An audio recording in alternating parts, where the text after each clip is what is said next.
ਤੈਨੂੰ ਸੁਪਨਿਆਂ ਦੇ ਵਿੱਚ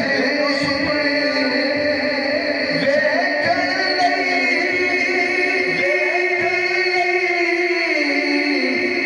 ਮੈਂ ਸੋਹਣਿਆ ਨਵੀਆਂ ਸੁਈਆਂ ਰਾਤਾਂ ਵਿੱਚ